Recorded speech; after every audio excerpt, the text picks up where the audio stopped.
First Contact Deception. The Great Hall of Communion fell silent as High Director Zilavax rose from her crystalline throne. Her 6 limbs arranged in the formal position of authority, as her iridescent scales caught the light from the artificial star hanging above the assembled representatives of the collective. For over 12,000 years, the collective had expanded through the galaxy, assimilating promising species and harvesting resources from those deemed unworthy of inclusion. "The scouts have returned from the edge of Sector 87, she announced, her translator converting her vibrating membrane's complex tones into the standard collective language. "They have discovered a species of particular interest." The 3-dimensional projection in the center of the hall shifted to display a small blue planet, unremarkable in most ways except for the bustling activity surrounding it. Space stations, orbital habitats, and a modest defense fleet circled the world. "They call themselves humans," Zilavax continued. "Their development has been unusual. 3 centuries ago, they were still burning fossil fuels and fighting with chemical propellants. Now they've established colonies on 4 worlds within their system and have begun exploring nearby stars." Moralkesh, the collective's chief strategist, leaned forward. His gelatinous form pulsed with skepticism. "Their rate of advancement is concerning, yet their military capacity appears rudimentary. What makes them worthy of our attention?" "Their adaptability," Zilavax replied. "Our behavioral analysis suggests they possess exceptional problem-solving abilities. They do not think like other species we've encountered. They're unpredictable, innovative, and remarkably persistent." The projection shifted to show humans in various settings, constructing massive structures, conducting scientific experiments, engaging in artistic expression, and rehabilitating damaged ecosystems. "I propose the standard approach," said War Commander Dravkor, his exoskeleton clicking as he moved. "We send a diplomatic delegation offering technological exchange. We assess their capabilities directly. Then we determine if they are to be assimilated or eliminated." "Agreed," Zilavax nodded. "Prepare the first contact vessel. Ambassador Vexril will lead the mission. As always, the diplomatic vessel will carry our full spectrum of scanning technology. We will know everything about these humans before they realize our true intentions." The collective had perfected this process over thousands of worlds. No emerging civilization had ever recognized the danger until it was too late. There was no reason to believe Earth would be any different. Commander Sarah Chen stood at the viewport of Artemis Station, Earth's primary defense platform in high orbit. At 42, she had spent half her life preparing for this moment. First contact with an advanced alien civilization. The enormous cylindrical vessel approaching Earth was unlike anything humans had designed. Sleek, asymmetrical, with strange protrusions that defied obvious purpose. "Status report," she demanded, not turning from the window. Colonel James Okafor, her second-in-command, approached with a tablet. "The alien vessel is maintaining position at 50,000 kilometers. Their communications indicate they're called the Collective and are requesting permission to send a diplomatic shuttle to the station. And our shadow measures. In place and undetected, Commander. Dark Sentinel probes are monitoring everything.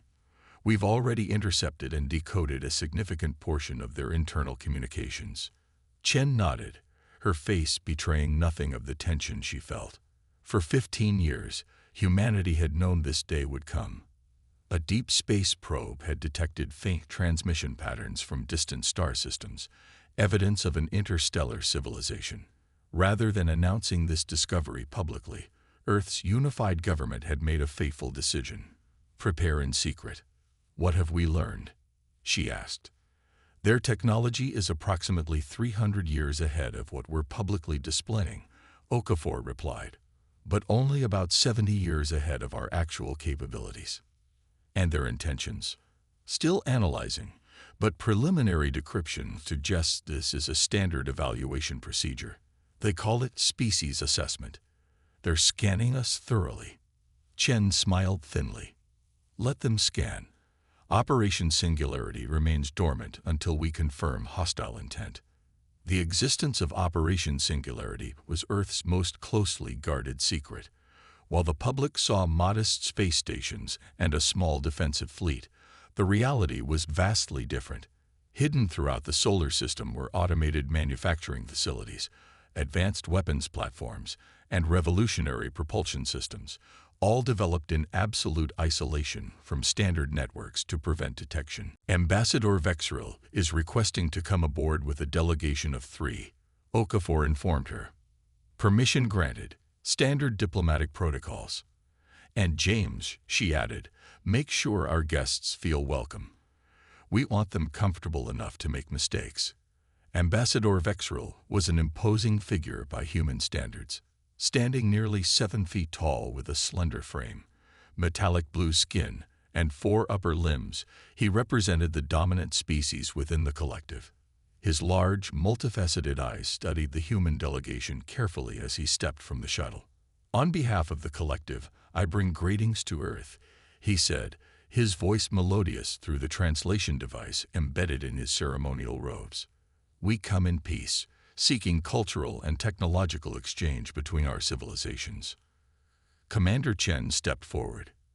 Ambassador Vexril, I am Commander Sarah Chen of the Earth Defense Alliance. Welcome to Artemis Station. She gestured to the assembled officials. These are representatives from Earth's Unified Council. The diplomatic reception proceeded according to protocol. Speeches were made, cultural artifacts exchanged, and preliminary discussions about potential cooperation initiated. Through it all, Chen observed the aliens carefully. Their body language was different, but she had been extensively trained to recognize subtle indicators across species. The collective representatives were hiding something. Later, in her private office, Chen reviewed the intercepted communications from the collective vessel.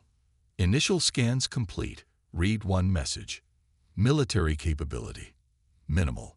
Technological level. Promising but underdeveloped. Recommendation.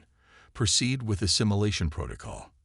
Their genetic diversity and adaptive traits will make valuable additions to the collective. Another message was more direct. Defensive capabilities insufficient to withstand even a modest fleet action. Recommend expedited timeframe for ultimatum. Their resource-rich system will provide excellent yields. Chen activated her secure communication channel. Council Prime, this is Commander Chen. We have confirmation. The collective's intentions are hostile. They're planning assimilation or resource extraction. Request permission to initiate Phase 1 of Operation Singularity. The response was immediate. Permission granted, Commander. May God have mercy on us all. For 3 days, Ambassador Vexril and his delegation engaged in seemingly productive discussions. They offered limited technological insights, cultural exchanges, and vague promises of assistance with Earth's expansion efforts. All the while, their scanners worked tirelessly, mapping Earth's resources, analyzing human physiology, and assessing military capabilities. What their scanners couldn't detect were the quantum-shielded facilities throughout the solar system, the dark matter communication network that humans had developed, or the true extent of Earth's technological advancement. Most importantly, they couldn't detect the thousands of stealth platforms that had quietly surrounded their vessel since its arrival. On the 4th day, as scheduled in the collective's standard procedures, Ambassador Vexril requested a special session with Earth's full governing council. In the grand conference room of Artemis Station, with Earth visible through the massive viewport, Vexril stood before the assembled human leaders. His demeanor had subtly shifted, more authoritative, less conciliatory. People of Earth, he began, the collective has completed its evaluation of your civilization. We find your species has potential that could benefit the greater galactic community. He activated a holographic display showing the collective's vast territory, thousands of star systems united under one authority. We offer you membership in the collective. This will require certain adjustments to your governance, resource allocation, and developmental priorities. You will be guided by collective supervisors until full integration is achieved. Your military assets will be incorporated into our defense forces. Chen watched as the council members maintained perfect composure, despite the thinly veiled colonization being proposed. "And if we decline this generous offer?" asked Council President Amara Osei, her voice calm. Vexril's upper limbs shifted in what humans now recognized as a gesture of dismissal. The alternative would be unfortunate. Isolated species without collective protection often face extinction events. Space is dangerous. We would be forced to establish a quarantine zone around your system until you reconsider. "A blockade," Chen clarified. "You're threatening a blockade if we don't surrender our sovereignty." "A protective measure," Vexril corrected smoothly. "For your own security. The collective has protected emerging civilizations for 12,000 years. This is the natural order of the galaxy." President Osei stood, her tall frame commanding attention. "Ambassador, we thank you for your offer and your candor. Earth's Council requests 24 hours to deliberate on your proposal." "Of course," Vexril inclined his head. "The collective is patient. However, I should inform you that our assessment fleet is already en route. They will arrive within 48 hours to begin the integration process." After the collective delegation departed, the council remained in session. "They've already summoned their fleet," Defense Minister Rashid stated. "They never intended negotiations." "No," Chen confirmed. "The ultimatum was always their plan. Assimilate or be conquered. Standard procedure for them, according to the communications we intercepted." President Osei's expression hardened. "Then we proceed as planned." "Commander Chen, you have operational authority. Initiate Operation Singularity." On the collective vessel, Ambassador Vexril reviewed the final assessment with his team. "Humans are remarkably composed for a species facing assimilation," he noted. "Most react with more panic or desperate aggression. Their psychological profiles suggest pragmatism," his chief analyst replied. "They recognize superior force and adapt accordingly." "Yes," Vexril agreed. "Their adaptability is their most valuable trait. The collective will benefit greatly from their incorporation." An alarm sounded, drawing their attention to the sensor displays.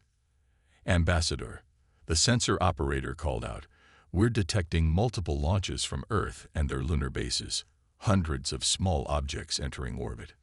"Defensive satellites?" Vexril questioned. "Curious timing." "Unclear, Ambassador. They're unlike any human technology we've observed.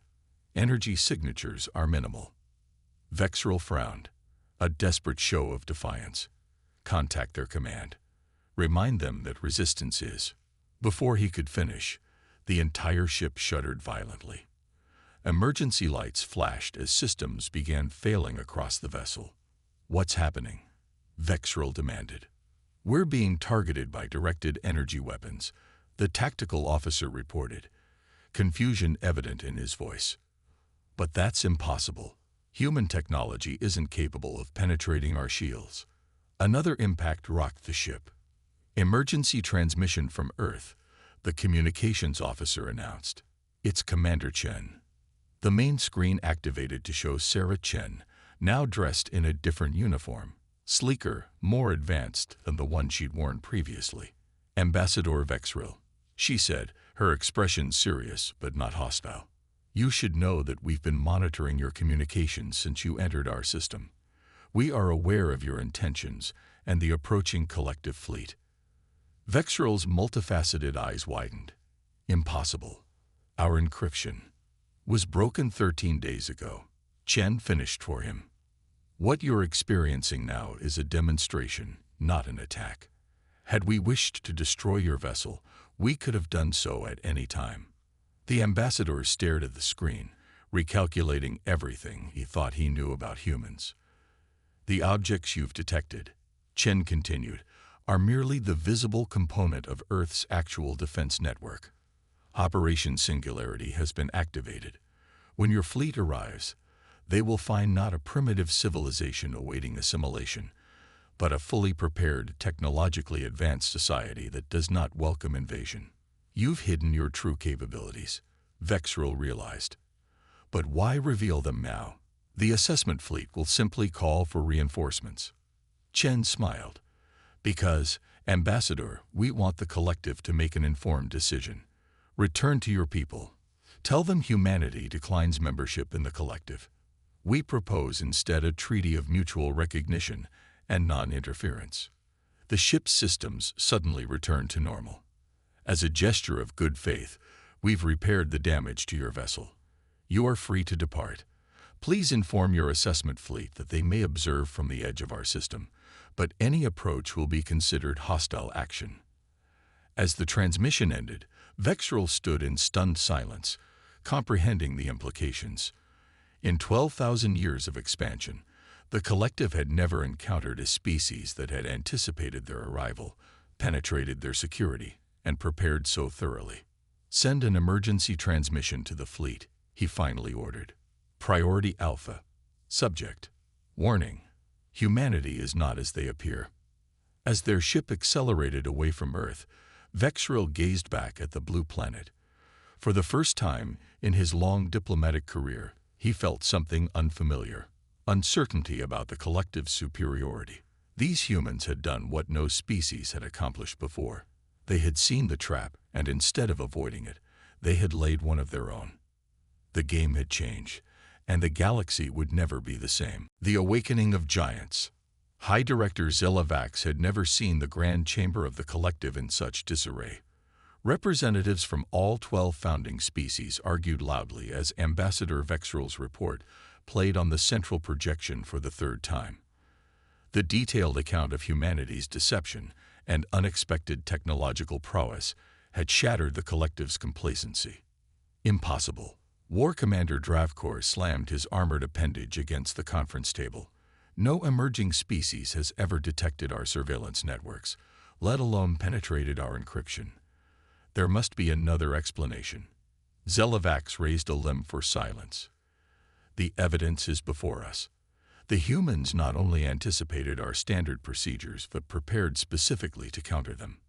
The question is not how this happened, but what we do now. Morlkesh, the chief strategist, pulsed with analytical intensity. The assessment fleet is maintaining position at the edge of the human system as ordered. Their scans confirm unusual energy signatures throughout their territory. If Ambassador Vexrel's report is accurate, the humans possess technologies we haven't encountered before. Then we crush them with overwhelming force. Dravkor insisted. We summon the unified Armada. No single planetary system, regardless of technological advancement, can withstand our combined might. Zelavax studied the tactical projections with growing concern. For 12 millennia, the collective had faced no meaningful resistance. Their standard protocols had always been sufficient. Now they confronted a species that had somehow anticipated their arrival and prepared accordingly. Before we commit our forces, she said carefully, we should understand what we're facing. Science Director, analyze their technological capabilities based on the data we've gathered. Science Director Tillereth, a spindly being with overlapping plates of chitin and multiple sensory stalks, interfaced directly with the chamber's computational systems. The humans have developed several technologies along unconventional paths. Most notably, their approach to quantum mechanics differs fundamentally from ours. Explain, Zelavax demanded. While the collective focused on harnessing quantum entanglement for communication and computation, humans appear to have explored applications in energy manipulation and spatial distortion. Their defensive systems utilize principles we've theorized but never successfully implemented. War Commander Dravkor dismissed this with a gesture. Theory matters little in war. Numbers and firepower determine victory. Perhaps, Zelavax conceded, but underestimating an adversary has been the downfall of many empires. We will proceed deliberately. Triple the assessment fleet's size, but maintain their observational position. Simultaneously, dispatch diplomatic envoys to formally request clarification of humanity's intentions. As the council dispersed, Zelavax accessed the private historical archives, records available only to high directors. She searched for any precedent, any indication of a species that had successfully resisted assimilation. The results were sparse but troubling. Over 12,000 years, 5 civilizations had initially rebuffed the collective. All were eventually conquered, but at tremendous cost. The humans, however, seemed different, more prepared, more aware. This concerned her deeply. In Earth's secure command center buried within the lunar bedrock, Commander Sarah Chen reviewed the tactical displays with her senior staff. The collective's assessment fleet had tripled in size, but maintained its position at the heliosphere's edge. "They're being cautious," Colonel Okafor observed. "Our demonstration made an impression." "As intended," Chen replied. "But they're not retreating. 3 cruiser-class vessels have broken formation and are moving toward Neptune's orbit." Analysis. Dr. Maya Patel, Earth's chief xenopsychologist, studied the intercepted communications. "They're sending a diplomatic mission, officially to clarify our position, but the underlying directive is to gather more intelligence on our capabilities. Classic information gathering tactic when facing an unknown threat." "Let them come," President Osei's holographic form stated from Earth. "We've shown enough of our hand to give them pause, but not enough to reveal our full capabilities. This diplomatic mission gives us an opportunity to set terms." Chen nodded. "I agree. Meanwhile, we should activate the next phase of Operation Singularity. If diplomacy fails, we need to be prepared for full engagement." Across the solar system, humanity's hidden preparations began to accelerate. The public face of human civilization, the Earth, Moon, Mars, and the few outer system colonies, represented only a fraction of humanity's true presence. Within the asteroid belt, inside Neptune's Trojan points, and embedded in seemingly ordinary comets were vast automated manufacturing facilities. For 15 years, these facilities had been producing advanced defense systems, specialized combat vessels, and most importantly, the components of the quantum mesh. The quantum mesh was humanity's masterstroke, a network of interconnected nodes that, when activated, would create a system-wide field capable of manipulating fundamental forces. Not only could it disrupt enemy targeting systems and propulsion, but it could also enhance human technology, creating a force multiplier effect that would level the playing field against numerically superior forces. "Collective diplomatic vessel will reach lunar orbit in 6 hours, reported Admiral Hassan from the Jupiter Defense Platform. "Mesh deployment is at 70% and accelerating." "Good," Chen responded. "Let's welcome our guests appropriately." Ambassador Krulvan was not prepared for what awaited him upon reaching Earth. Unlike Vexril, he was from one of the collective's warrior species, massive, heavily armored, and psychologically optimized for dominance interactions. His mission was ostensibly diplomatic, but his true purpose was to intimidate and assess. What he found instead was a reception that defied his expectations. The human delegation awaited his shuttle not on the vulnerable Artemis station, but within a previously undisclosed facility embedded in the lunar surface. The approach revealed layers of defensive systems that hadn't been detected by initial scans, systems that were clearly more advanced than what the collective had observed earlier. Ambassador Krulvan. Commander Chen greeted him as he ducked through the airlock. "Welcome to Armstrong Base. I trust your journey was comfortable." The massive alien straightened to his full 9-foot height, mandibles clicking in a display meant to establish psychological advantage. "Commander Chen, the collective seeks clarification regarding your response to our generous offer of membership." "Of course," Chen replied, unintimidated. "Please, follow me to the conference room where President Osei awaits."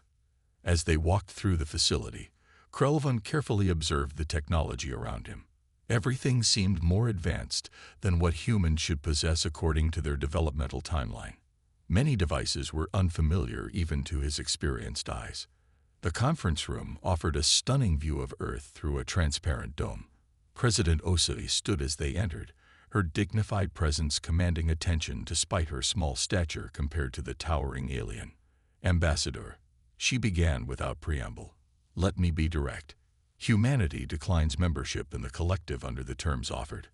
We propose instead a treaty of mutual recognition, non-interference, and limited cultural exchange. Krolvun's translator struggled momentarily with his harsh laughter. You misunderstand your position. The collective does not negotiate terms with emerging species. You will join us or face isolation and eventual extinction. This is the natural order. Natural for the collective, perhaps, Chen interjected. But humans have always challenged natural orders that don't serve mutual benefit. With a gesture from Osei, the room's holographic system activated, displaying a three-dimensional map of the solar system. Thousands of points of light appeared, representing previously undisclosed human installations, defense platforms, and vessels. This is our actual presence within this system, Osei explained. What your scouts observed represented less than 10% of our established infrastructure. Krolvun studied the display, mandibles working rapidly as he processed this information. An impressive deception, but still insufficient. The collective's unified armada contains millions of vessels. Your resistance, while noteworthy, would be futile. Chen smiled. Perhaps a demonstration would be more convincing than words. She nodded to an aide, who transmitted a coded signal. Moments later, the lights throughout the base flickered briefly. What you just experienced, Chen explained, was the activation of our quantum mesh, a proprietary technology that allows us to manipulate fundamental forces within local spacetime. Krolvun's communication device suddenly activated, displaying frantic messages from his vessel in orbit. The captain reported complete system failures, weapons offline, and even life support functioning at minimal capacity. Don't worry, Chen assured him. We've exempted critical life support from the effect. Your crew is in no danger. This is merely a demonstration, just as before. Impossible, Krolvun growled.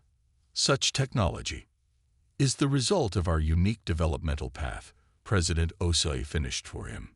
Humans evolved on a harsh world with countless threats to our survival. We developed different approaches to science, technology, and warfare than the collective. We don't claim superiority, merely difference. With another signal, the effects were reversed. Krolvun's device showed systems returning to normal aboard his ship. The collective has two options, Osei continued. Accept that humanity will remain independent and establish diplomatic relations accordingly, or attempt conquest and face the consequences. We prefer peace, but we're prepared for the alternative. Across the galaxy, species that had been subjugated by the collective for millennia detected unusual patterns in their overlords' communications. Something was happening, something unprecedented. When rumors spread of a single planetary system defying assimilation, dormant resistance movements stirred to life. On the former homeworld of the Tellarites, resistance leader Krex accessed a forbidden communication channel. Is it true? Has someone successfully defied the collective? His contact, a minor functionary within the collective's administrative apparatus, transmitted encrypted data packets. The rumors are accurate. A species called humans has not only rejected assimilation but demonstrated technology that concerns the High Council. They're mobilizing the unified armada. Krex's four hearts beat rapidly with excitement. After 10,000 years of submission, we finally have hope. Contact the other resistance cells. If the collective commits its forces against these humans, the time for our uprising approaches. Throughout subjugated worlds, similar conversations occurred as word spread. The myth of the collective's invincibility was cracking. War Commander Dravkor addressed the assembled fleet commanders. His holographic form projected simultaneously to 2,000 vessels. The situation at Earth has been deemed a priority alpha threat. The humans possess technologies of unknown origin and capability. They have rejected assimilation and demonstrated hostile intent. His tactical display showed the solar system with projected force deployments. We will approach from multiple vectors, overwhelming their defenses through sheer numerical advantage. Initial projections suggest casualties within acceptable parameters. The unified armada will depart in 12 cycles. After the briefing, Dravkor conferred privately with High Director Zilavax. The humans' resistance will be crushed decisively. This upstart species must serve as an example to others who might harbor thoughts of defiance. Zilavax wasn't so certain. Something about this situation troubles me, Commander. The humans' preparedness suggests knowledge they shouldn't possess. Their technology follows paths we've never explored. Exercise caution. Caution, it is for diplomats. Dravkor replied dismissively. The collective has faced resistance before. The outcome is always the same. On Earth, final preparations were underway. The quantum mesh had been fully deployed, with nodes positioned throughout the solar system. Stealth platforms containing advanced weapon systems occupied strategic positions. The civilian population had been moved to hardened shelters and off-world colonies hidden within dimensional pockets, another technology the collective had never successfully developed. They're coming, Chen informed the Unified Earth Command. 2,000 capital ships, at least 10,000 support vessels. Largest deployment of collective forces in over 3,000 years, according to their own records. President Osei surveyed the grim faces around her. We've prepared for this possibility since we first detected their transmissions 15 years ago. Our survival depends not on matching their numbers, but on applying our strengths where they least expect it. Admiral Hassan nodded. The quantum mesh gives us tactical advantages they cannot counter. Our quantum entanglement communication network cannot be disrupted. Our strike teams are in position near critical collective infrastructure throughout their territory. And our allies? Osei asked. Dr. Patel smiled for the first time in days. The subjugated species are ready. The moment the collective commits against us, resistance movements across 57 worlds will activate. Chen stood. The next 48 hours will determine humanity's future, but one thing is certain. The galaxy will never be the same after today. The unified armada arrived with overwhelming force, emerging from faster-than-light travel in perfect formation. 2,000 capital ships arranged in combat configurations that had conquered countless civilizations. Their sensors immediately locked onto human installations, weapon systems charging for the initial barrage. War Commander Dravkor observed from the command ship with satisfaction. Begin standard bombardment sequence. Target their defensive platforms first, then communication hubs. The order was transmitted, and 2,000 vessels prepared to fire simultaneously. Nothing happened.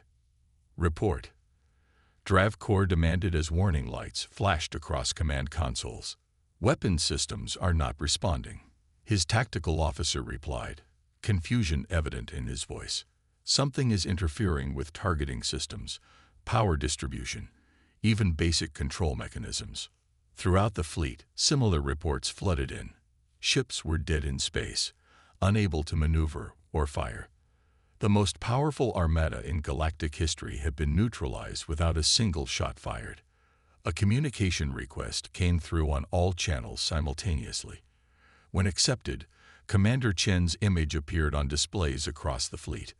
War Commander Dravkor, she began, your armada is currently held within our quantum mesh. Your weapons and propulsion systems have been temporarily disabled. This is not an act of aggression, but a demonstration of our resolve. Dravkor's rage was palpable. This trick will not save you. The collective cannot be defeated by a single system. We don't seek to defeat the collective, Chen replied calmly, only to establish our independence. But while we have your attention, you should know that human strike teams are currently positioned near 53 of your critical infrastructure nodes throughout collective space. Additionally, resistance movements on 57 subjugated worlds have begun coordinated uprisings. As if to confirm her words, emergency transmissions began flooding in from across collective territory. Centuries of oppression had created deep resentments, and the subjugated species saw their opportunity in the collective's moment of vulnerability. This is madness, Dravkor growled. You have destabilized the entire galaxy over one system's independence. The destabilization began long ago, Chen countered, when the collective decided that assimilation or destruction were the only options for emerging civilizations. We offer a third path: cooperation among equals. The holographic display shifted to show President Osai. We propose the formation of a galactic confederation, a voluntary association of independent species working together for mutual benefit. The collective would be welcome as an equal partner, not a ruler. High Director Zilavax pushed forward to address the humans directly. You cannot undo 12,000 years of established order in a day. No, Osei agreed, but we can begin the process. Your armada remains disabled but unharmed. Your choice now determines whether this confrontation ends with diplomacy or destruction. 3 months later, representatives from 27 species gathered in the newly constructed Confederation Hall on Luna. Former subjugated worlds, independent systems that had hidden from the collective, and even some former collective member species who had chosen a new path sat together as equals for the first time. Commander Chen, now serving as Earth's security coordinator, stood with President Osei as they welcomed Zilavax, no longer High Director of the collective, but ambassador of the Zilavaran Confederation, the reformed government that had emerged from the old order. I confess, Zilavax said quietly, that when we first discovered Earth, I never imagined this outcome. In 12,000 years, no species has changed the galaxy's course so dramatically in so short a time. Osai smiled diplomatically. Humanity didn't seek to reshape galactic politics. We simply refused to accept false choices between submission and extinction. A uniquely human perspective, Zilavax observed. Your species sees possibilities where others see only established paths. It is unsettling but valuable. As the formal proceedings began, Chen reflected on the rapid changes of the past months. The collective's monolithic control had fractured, with many member species choosing independence within the new confederation. Others remained with the reformed collective, which now functioned as one power among many rather than the undisputed ruler of known space. Humanity had revealed only a fraction of its technological capabilities, enough to establish credibility, but not enough to create fear or trigger a new arms race. The quantum mesh remained Earth's secret advantage, though rumors of its capabilities had spread throughout the galaxy. Most importantly, a new era of cooperation had begun. Species that had been separated by the collective's divide and conquer tactics now shared knowledge, culture, and resources freely. Scientific advancement accelerated as different approaches to the same problems yielded unexpected breakthroughs. Quite the victory, Colonel Okafor commented, joining Chen at the observation window overlooking the assembled delegates. Not a victory, Chen corrected him. A new beginning. The real challenge starts now, building something lasting from this moment. Below them, the new Galactic Confederation took its first official actions, establishing principles of sovereignty, mutual defense, and scientific cooperation. At the center of the Great Seal adorning the chamber floor was a small blue planet, unremarkable in most ways except for the species it had produced. Humanity had shown its teeth when threatened, but now offered its hand in friendship. The galaxy would never be the same, and perhaps that was exactly what it needed.